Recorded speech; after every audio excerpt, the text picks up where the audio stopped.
नमस्कार, स्वागत है आप सभी का। मैं हूं आपके साथ अमृता चौरसिया। खबरों को विस्तार से जानेंगे, लेकिन उससे पहले बात कोरोना महामारी से बचाव की। कोरोना महामारी के खिलाफ पूरा देश एकजुट होकर लड़ रहा है। आप भी हमारे साथ सुरक्षा और बचाव के एहतियाती उपायों का संकल्प लें। अपना मास्क अच्छी तरह से पहनें, 2 गज की दूरी का पालन करें, सुरक्षित दूरी बनाए रखें, साथ ही अपने हाथों को बार बार धोएं।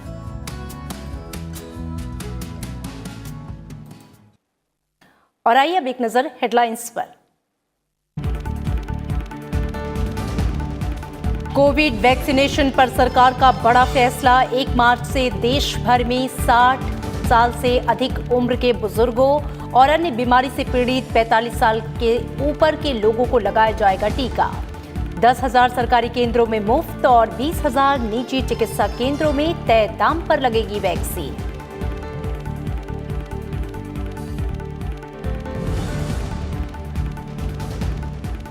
केंद्रीय कैबिनेट ने लैपटॉप, टैबलेट, पीसी और सर्वर समेत आईटी हार्डवेयर के लिए उत्पादन से जुड़ी प्रोत्साहन योजना को मंजूरी दी।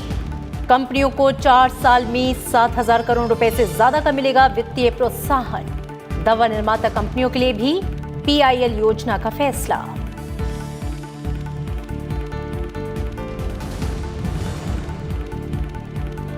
सभी लोगों का जीवन स्तर सुधारना और बेवजह सरकारी दखल कम करना हमारी सरकार का प्रयास। बजट प्रावधानों के प्रभावी क्रियान्वयन संबंधी सेमिनार में बोले प्रधानमंत्री नरेंद्र मोदी। कहा, विकास के लिए बजट में प्राइवेट सेक्टर की मजबूत साझेदारी पर दिया ध्यान।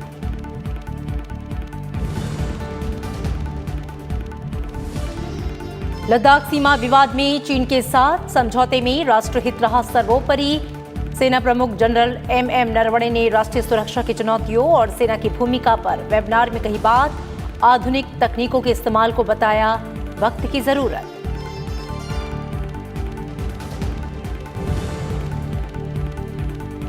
प्राइवेट बैंकों को सरकारी सेवाएं देने की मिली इजाजत। ग्राहक टैक्स, राजस्व, पेंशन और छोटी बचत के लिए निजी बैंकों की ले सकेंगे सेवाएं। बैंकों के बीच प्रतिस्पर्धा बढ़ने और कामकाज का स्तर ऊंचा उठने की उम्मीद।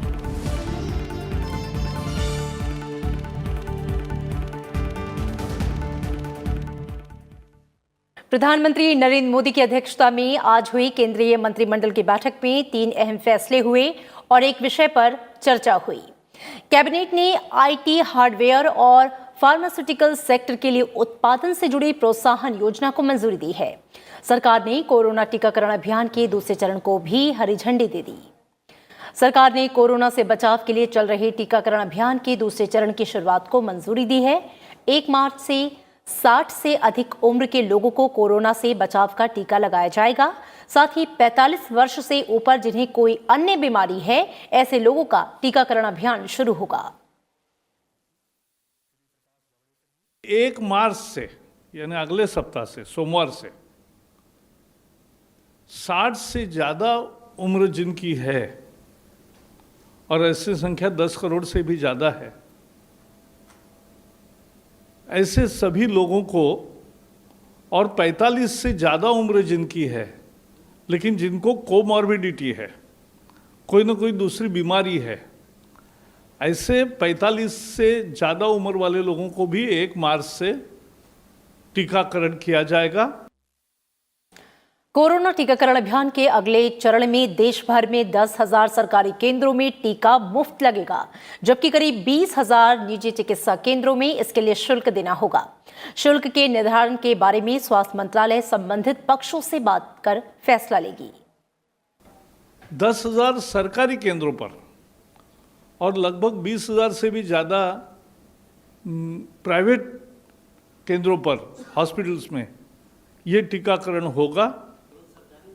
सरकारी हॉस्पिटल में मुफ्त लगेगा सरकारी केंद्रों पर, और प्राइवेट में जो लेंगे उनको अर्थात उसका शुल्क देना पड़ेगा। और वो शुल्क कितना होगा, कितनी फीस होगी, तो स्वास्थ्य विभाग 2-3 दिन में उसके बारे में घोषणा करेगा। केंद्रीय मंत्रिमंडल ने फार्मास्यूटिकल सेक्टर में मेडिकल उपकरणों के बाद दवा निर्माताओं के लिए भी वित्त वर्ष 2020-21 से 2028-29 की अवधि में उत्पादन आधारित प्रोत्साहन यानी कि PLI योजना को मंजूरी दी है। इस योजना से औषधीय क्षेत्र में 15,000 करोड़ रुपए का निवेश होने की उम्मीद है। इस योजना से घरेलू निर्माताओं को लाभ मिलेगा, रोजगार सृजन में मदद मिलेगी और उपभोक्ताओं को सस्ती दरों पर बड़े पैमाने पर दवा उपलब्ध होने की उम्मीद है। क्षेत्र के विकास से 1 लाख रोजगार सृजित होने का अनुमान है। योजना में भारत में पंजीकृत औषधीय वस्तुओं के निर्माताओं को उनके वैश्विक उत्पादन राजस्व के आधार पर 3 समूहों में रखा जाएगा। योजना के अंतर्गत श्रेणी 1 और श्रेणी 2 उत्पादों के लिए उत्पादन के पहले 4 सालों में प्रोत्साहन की दर वृद्धि संबंधी बिक्री मूल्य का 10%, 5वें साल के लिए 8% और छठे वर्ष के लिए 6% होगी, जबकि श्रेणी 3 उत्पादों के लिए उत्पादन के पहले 4 वर्षों में प्रोत्साहन की दर 5%, 5वें वर्ष के लिए 4% और छठे वर्ष के लिए 3% होगी। ग्रुप ए को हम 11,000 करोड़ रुपया देंगे इस स्कीम में। Companies comprising group A, that means 5,000 crore above, will get 11,000 crores. Group B will get 2,250 crores and group C will get 1,750 crores. ये हमने इसको बताया है। और उसके बाद हम कैटेगरी 1 में pharmaceutical, complex generic drug, patent drugs, cell based therapy drugs इत्यादि को प्रमोट करेंगे। और ग्रुप 2 में एक्टिव फार्मास्यूटिकल इंग्रेडिएंट्स को, की स्टार्टिंग मटेरियल को, ड्रग इंटरमीडिएट्स को, और फिर ग्रुप डी में हम ग्रुप 3 में auto immune drugs, anti cancer drugs, anti diabetic drugs etcetera, ये पूरा इसका डिटेल्स है। तो इसकी पूरी कोशिश है कि भारत के फार्मास्यूटिकल इंडस्ट्री को ग्लोबली कॉम्पिटिटिव बनाना, और ग्लोबली कॉम्पिटिटिव बनाकर इसको हमें आगे बढ़ाना है। केंद्रीय मंत्रिमंडल ने IT हार्डवेयर के लिए उत्पादन से जुड़ी प्रोत्साहन योजना को भी मंजूरी दी है। योजना में IT हार्डवेयर के घरेलू उत्पादन को बढ़ावा देने और बड़े पैमाने पर निवेश आकर्षित करने का प्रस्ताव है। इस योजना के दायरे में laptop, tablet, all in one PC और सर्वर उत्पादन को शामिल किया गया है। पात्र कंपनियों को 4 साल की अवधि के लिए प्रोत्साहन राशि देने का प्रस्ताव किया गया है। Laptop, tablets, all in one PC and servers में प्रोडक्शन लिंक इंसेंटिव की एक योजना लेकर के हम आए हैं। तो ये पूरा एक ट्रायंगल हमारा कंप्लीट हो रहा है इलेक्ट्रॉनिक मैन्युफैक्चरिंग का। मोबाइल फ़ोन है, उसके कंपोनेंट्स हैं, PCB है, टेलीकॉम इक्विपमेंट्स हैं, नेटवर्क इक्विपमेंट्स हैं। हमारा विश्वास है कि आने वाले 5 वर्षों में हम 10 लाख करोड़ का निर्माण करेंगे, 7 लाख करोड़ एक्सपोर्ट करेंगे और लगभग 8-9 लाख लोग को डायरेक्ट इनडायरेक्ट नौकरी देंगे। और इससे IT हार्डवेयर निर्माण से जुड़ी 5 प्रमुख वैश्विक कंपनियों और 10 घरेलू कंपनियों को लाभ मिलने की संभावना है। हम 5 जो लार्ज कंपनी है जो बनाती हैं, जो 50% ऑफ द वर्ल्ड मार्केट को कंट्रोल करते हैं, लैपटॉप में, आपके टैबलेट्स में, आईपैड वगैरह में, उनको हम हिंदुस्तान में लाना चाहते हैं। और इंडियन कंपनी को भी हम बनाना चाहते हैं नेशनली चैंपियन। हमारा उद्देश्य है कि हम इसमें टोटल प्रोडक्शन आने वाले 5 वर्षों में 3,26,000 करोड़ का होगा। 2,45,000 करोड़ रुपये का ये आपका एक्सपोर्ट होगा। और अभी IT हार्डवेयर का देश में जो वैल्यू एडिशन है वो 5 to 10% है। ये आने वाले 5 वर्षों में बढ़कर 20 से 25% हो जाएगा। प्रधानमंत्री नरेंद्र मोदी ने विनिवेश के संबंध में बजट घोषणाओं के कार्यान्वयन पर हुए वेबिनार को आज संबोधित किया। इस मौके पर उन्होंने कहा कि आम बजट ने भारत को फिर से हाई ग्रोथ ट्रैजेक्टरी पर ले जाने के लिए स्पष्ट रोड मैप सामने रखा है और देश के विकास में प्राइवेट सेक्टर के मजबूत योगदान पर भी फोकस है। प्रधानमंत्री ने कहा कि अब समय की जरूरत है। सरकार खुद उपक्रम चलाने के बजाय देश के इंटरप्राइजेस और कारोबार को पूरा समर्थन दे। जब देश में पब्लिक सेक्टर इंटरप्राइज शुरू किए गए थे तब समय अलग था और देश की जरूरतें भी अलग थीं। प्रधानमंत्री ने कहा कि सरकार 4 रणनीतिक क्षेत्र को छोड़कर सभी सेक्टर को प्राइवेटाइज करने के लिए प्रतिबद्ध है और इस बजट में पब्लिक सेक्टर इंटरप्राइजेस के लिए जिस नई पॉलिसी की घोषणा की गई है उसमें भी हमारा यह इरादा साफ साफ दिखता है। इस बजट ने भारत को फिर से हाई ग्रोथ ट्रेजेक्टरी पर ले जाने के लिए स्पष्ट रोडमैप सामने रखा है। बजट में भारत के विकास में प्राइवेट सेक्टर की मजबूत पार्टनरशिप पर भी फोकस है। बजट में पब्लिक प्राइवेट भागीदारी के स्कोप और टारगेट्स को क्लैरिटी के साथ सामने रखा गया है। डिसइन्वेस्टमेंट और एसेट मोनेटाइजेशन इसका एक अहम पहलू है। प्रधानमंत्री ने कहा कि नीतियों में सुधार की गुंजाइश हमेशा रहती है। बीते सालों में सरकार ने भारत को बिजनेस के लिए एक अहम डेस्टिनेशन बनाने के लिए निरंतर रिफॉर्म्स किए हैं। आज Bharat one market one tax system से जुड़ा है। प्राइवेट सेक्टर अपने साथ निवेश, बेहतर प्रणाली और रोजगार के अवसर लेकर आता है। सरकार जिस मंत्र को लेकर आगे बढ़ रही है वो है मॉनेटाइज और मॉडर्नाइज। जब सरकार मॉनेटाइज करती है तो उस स्थान को देश का प्राइवेट सेक्टर भरता है। प्राइवेट सेक्टर अपने साथ निवेश भी लाता है, ग्लोबल बेस्ट प्रैक्टिसेस भी लाता है, टॉप क्वालिटी का मैन पावर लगाता है, मैनेजमेंट में बदलाव लाता है। इससे चीजें और मॉडर्नाइज होती हैं, पूरे सेक्टर में आधुनिकता आती है, सेक्टर का तेजी से विस्तार होता है और जॉब्स के नए अवसर भी पैदा होते हैं। केंद्र सरकार की महत्वाकांक्षी प्रधानमंत्री किसान सम्मान निधि योजना के आज 2 साल पूरे हो गए हैं। इस मौके पर प्रधानमंत्री नरेंद्र मोदी ने कहा कि इससे करोड़ों किसानों के जीवन में बदलाव आया है और वो आत्मनिर्भर भारत अभियान के अभिन्न अंग बन गए हैं। योजना के पूरे होने पर देश के कृषि मंत्री नरेंद्र सिंह तोमर ने सर्वश्रेष्ठ प्रदर्शन करने वाले राज्यों को सम्मानित किया। प्रधानमंत्री किसान सम्मान निधि योजना के आज 2 साल पूरे हो गए हैं। इस मौके पर प्रधानमंत्री नरेंद्र मोदी ने कहा कि इससे करोड़ों किसानों के जीवन में बदलाव आया है और वो आत्मनिर्भर भारत अभियान के अभिन्न हिस्सा बन रहे हैं। उन्होंने ट्वीट कर कहा, पीएम किसान निधि की लॉन्चिंग को आज 2 साल पूरे हो रहे हैं। अन्नदाताओं के कल्याण को समर्पित इस योजना से करोड़ों किसान भाई बहनों के जीवन में जो बदलाव आए हैं उससे हमें उनके लिए और अधिक काम करने की प्रेरणा मिली है। पीएम किसान योजना के 2 साल पूरे होने पर देश के कृषि मंत्री नरेंद्र सिंह तोमर ने सर्वश्रेष्ठ प्रदर्शन करने वाले राज्यों को दिल्ली में एक समारोह में सम्मानित किया।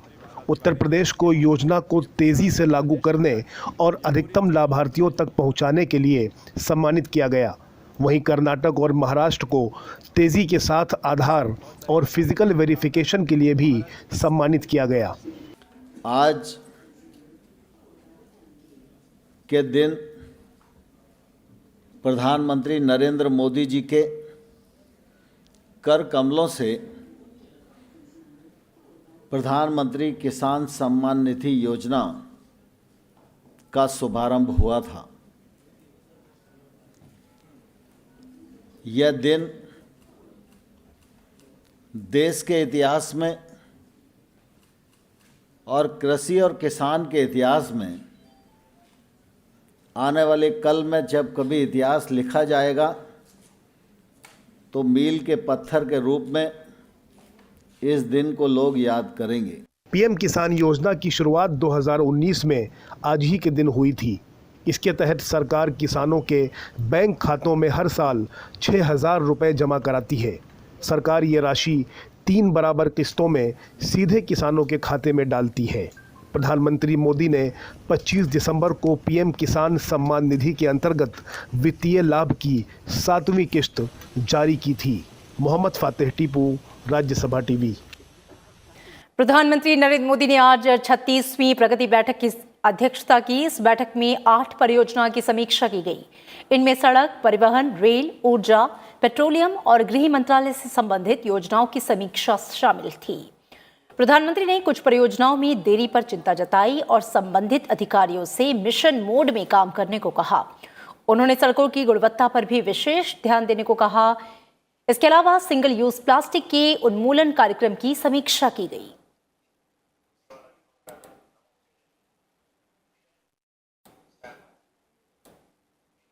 राष्ट्रपति रामनाथ कोविंद ने आज अहमदाबाद के मोटेरा में दुनिया के सबसे बड़े क्रिकेट स्टेडियम का उद्घाटन किया। इस स्टेडियम का नाम नरेंद्र मोदी स्टेडियम रखा गया है। इस क्रिकेट स्टेडियम में 1,32,000 दर्शक बैठ सकेंगे।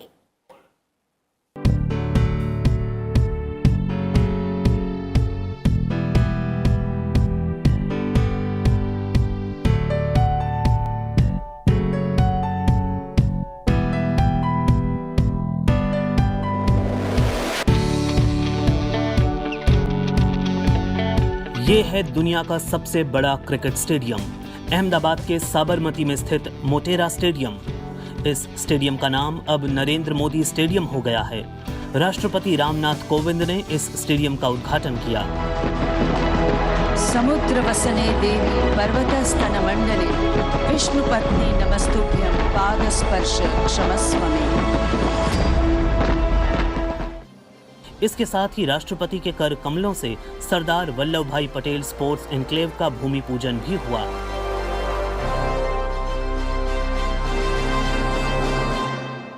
राष्ट्रपति ने इसे देश के लिए गर्व का अवसर बताया। ग्रीन बिल्डिंग सर्टिफिकेशन की गोल्ड रेटिंग से युक्त यह स्टेडियम इको फ्रेंडली विकास का एक अच्छा उदाहरण भी है। यह स्टेडियम विश्व पटल पर अपनी मजबूत पहचान बनाने वाले आज के भारत की आकांक्षाओं और क्षमताओं को प्रदर्शित करता है। समारोह में मौजूद केंद्रीय गृह मंत्री अमित शाह ने घोषणा की कि मोटेरा में नवनिर्मित विश्व के सबसे बड़े क्रिकेट स्टेडियम को नरेंद्र मोदी स्टेडियम के नाम से जाना जाएगा। उन्होंने कहा कि विश्व के किसी भी स्टेडियम में ऐसी सुविधाएं और बुनियादी ढांचा नहीं है जो इस स्टेडियम में उपलब्ध कराया गया है।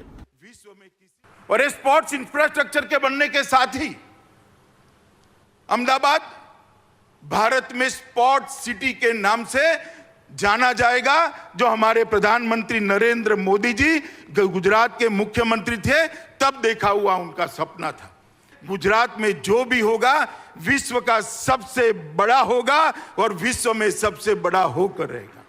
दुनिया का सबसे बड़ा क्रिकेट स्टेडियम है, दुनिया का सबसे बड़ा स्पोर्ट्स स्टेडियम है, जिसका नाम आज हमने हमारे देश के प्रधानमंत्री नरेंद्र मोदी जी के नाम से रखा है।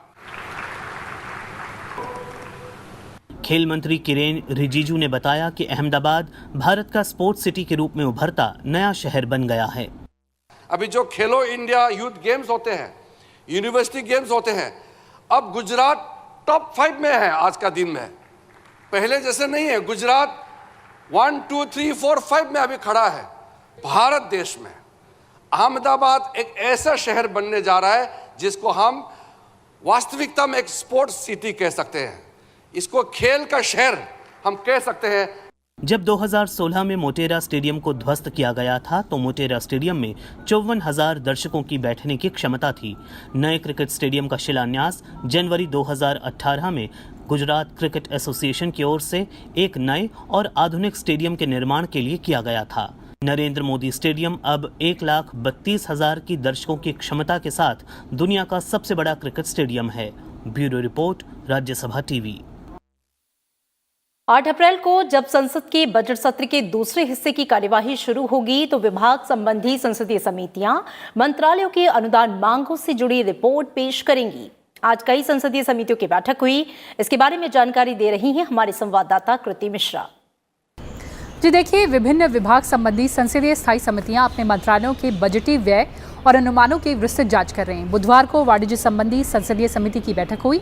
इसमें मंत्रालय से जुड़े 2021-22 की अनुदान मांगों पर समिति ने उद्योग जगत के प्रतिनिधियों से मुलाकात की, उनकी जो भी राय थी वो जानी। इसमें फियोट के CII और साथ ही साथ department for promotion of industry and internal trade के अधिकारी भी शामिल हुए। इसके अलावा विदेश मंत्रालय, वित्त, जल संसाधन, सामाजिक न्याय और अधिकारिता संबंधी संसदीय समितियों ने भी अपने जो मंत्रालय हैं उनकी अनुदान मांगों पर चर्चा की।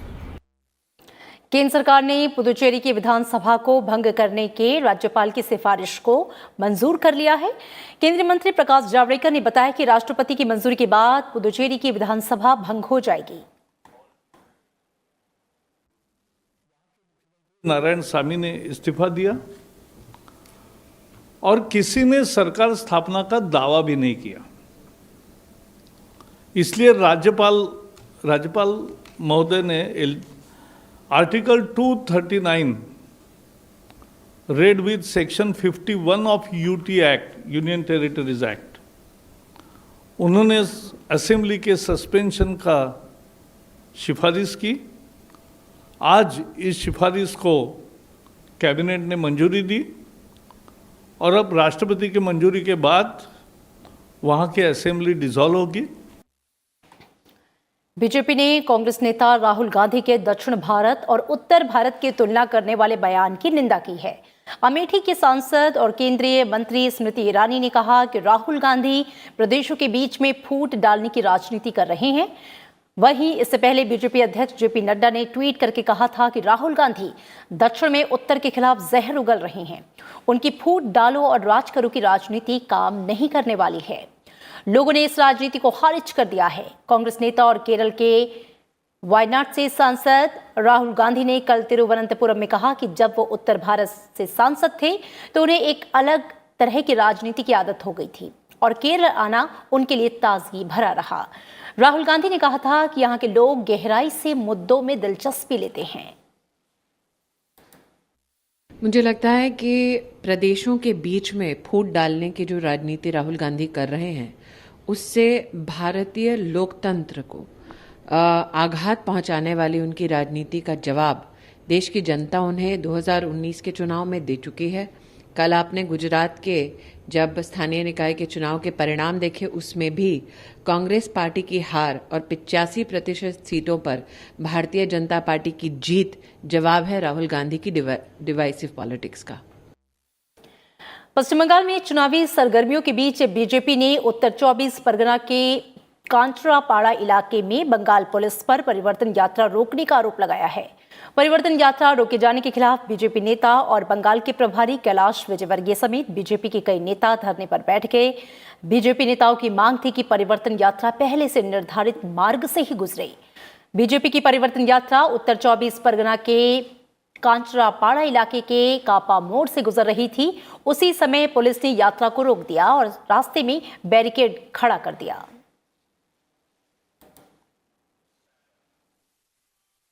और उत्तर प्रदेश विधानमंडल का बजट सत्र जारी है और इसी बीच आज उत्तर प्रदेश विधानसभा में उत्तर प्रदेश विधि विरुद्ध धर्म सपरिवर्तन प्रतिषेध विधेयक 2021 ध्वनिमत से पारित हो गया। विपक्ष ने इस विधेयक को प्रवर समिति के पास भेजने की मांग की थी। विधेयक में गैरकानूनी तरीके से धर्म परिवर्तन कराने या धर्म छिपाकर शादी करने के मामले में सख्त सजा का प्रावधान किया गया है। नाम और धर्म छिपाकर शादी करने, सामूहिक रूप से अवैध धर्मांतरण पर 10 साल तक की सजा का प्रावधान किया गया है। यह विधेयक कानून बनने के बाद अध्यादेश की जगह लेगा।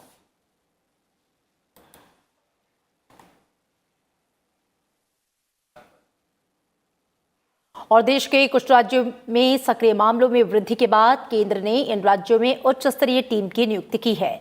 सरकार की ओर से महाराष्ट्र, केरल, तमिलनाडु, कर्नाटक, मध्य प्रदेश, छत्तीसगढ़, गुजरात, पंजाब, जम्मू कश्मीर और पश्चिम बंगाल में उच्च स्तरीय टीम भेजी गई। टीम कोरोना के बढ़ते मामलों का पता लगाएगी, साथ ही RT-PCR टेस्टिंग बढ़ाने और कोविड-19 के प्रसार को कम करने का काम करेगी। वहीं देश में कोविड से स्वस्थ होने की जो दर है वो 97.25% हो गई है। मंगलवार को 14,037 लोग कोविड से ठीक हुए थे। इसके साथ ही अब तक 1,07,00,000 से ज्यादा रोगी स्वस्थ हो चुके हैं। मंगलवार को देश भर में 13,742 नए मामले दर्ज किए गए। जिससे कोविड मामलों की कुल संख्या 1,10,30,176 हो गई। फिलहाल देश में 1,47,000 के करीब सक्रिय मामले हैं। वहीं देश के 6 राज्यों में सक्रिय मामलों में वृद्धि के बाद से दिल्ली सरकार ने कुछ राज्यों के यात्रियों के प्रवेश पर पाबंदी लगाई है। महाराष्ट्र, केरल, छत्तीसगढ़, मध्य प्रदेश और पंजाब के यात्रियों को 26 फरवरी से 15 मार्च तक दिल्ली में प्रवेश करने के लिए नेगेटिव कोविड टेस्ट रिपोर्ट की जरूरत होगी।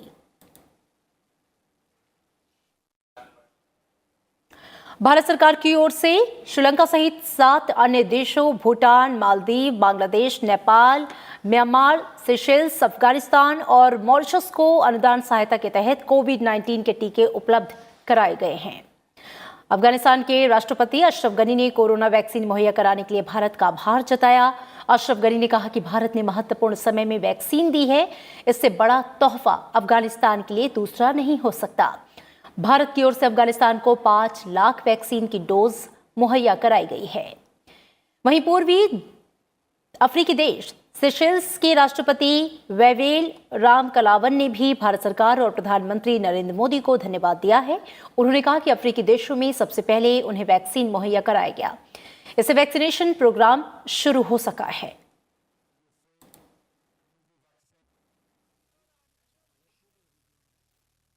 भारत ने संयुक्त राष्ट्र मानवाधिकार परिषद से पाकिस्तान को आतंकवादियों के खिलाफ कार्रवाई और उनके पनाहगारों को नष्ट करने के लिए कहने को कहा है। संयुक्त राष्ट्र मानवाधिकार परिषद में भारत के स्थायी मिशन की द्वितीय सचिव सीमा पुजानी ने आज जवाब देने के अधिकार के तहत ये मांग की। उन्होंने पाकिस्तान के अलावा तुर्की और OIC को भी संयुक्त राष्ट्र मानवाधिकार परिषद में कड़ी फटकार लगाई। इन तीनों ने संयुक्त राष्ट्र मानवाधिकार परिषद की विशेष बैठक में भारत पर जम्मू कश्मीर के मामले में बेबुनियाद टिप्पणी की थी। भारतीय राजनयिक पुजानी ने उदाहरण देते हुए कहा कि संयुक्त राष्ट्र द्वारा प्रतिबंधित आतंकवादियों को भी पाकिस्तान पनाह देता है। OIC के बारे में उन्होंने कहा कि उसे पाकिस्तान के झांसे में नहीं आना चाहिए और ऐसी बातें नहीं करनी चाहिए जो कि तथ्य से परे हैं। India is exercising its right of reply in response to the statement by representative of Pakistan during the high-level segment. We reiterate that the entire union territories of Jammu and Kashmir and Ladakh are an integral and inalienable part of India. The steps taken by the government to ensure good governance and development in these union territories are our internal matters. The violence, institutionalized discrimination, and persecution faced by Pakistan's minorities, including Christians, Sikhs, and Hindus, has continued unabated. There have been frequent attacks on the places of worship of minority communities, a grave violation of their right to freedom of religion and belief.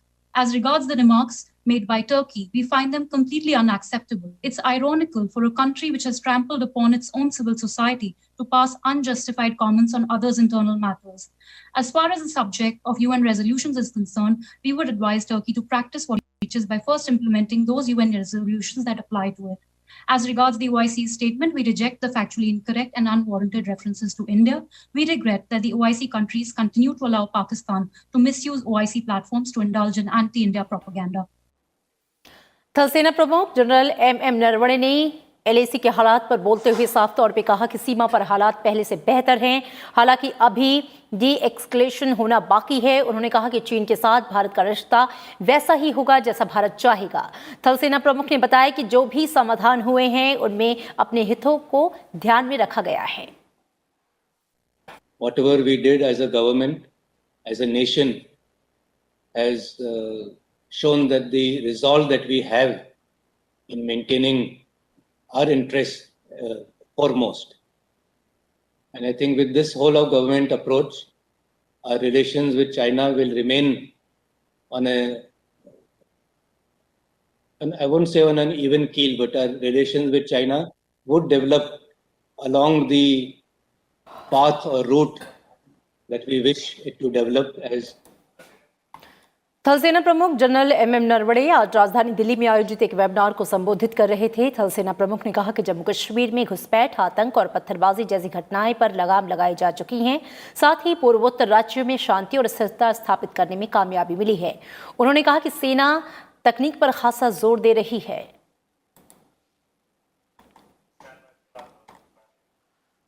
और अब निजी क्षेत्र के बैंकों को भी सरकारी सेवाओं से संबंधित लेन देन करने की सुविधा दी गई है। वित्तीय सेवा विभाग की ओर से जारी एक प्रेस विज्ञप्ति के मुताबिक अब निजी क्षेत्र के बैंक टैक्स और दूसरे राजस्व भुगतान की सेवाएं, सरकारी पेंशन का भुगतान और छोटी बचत जैसी सेवाएं दे सकेंगे।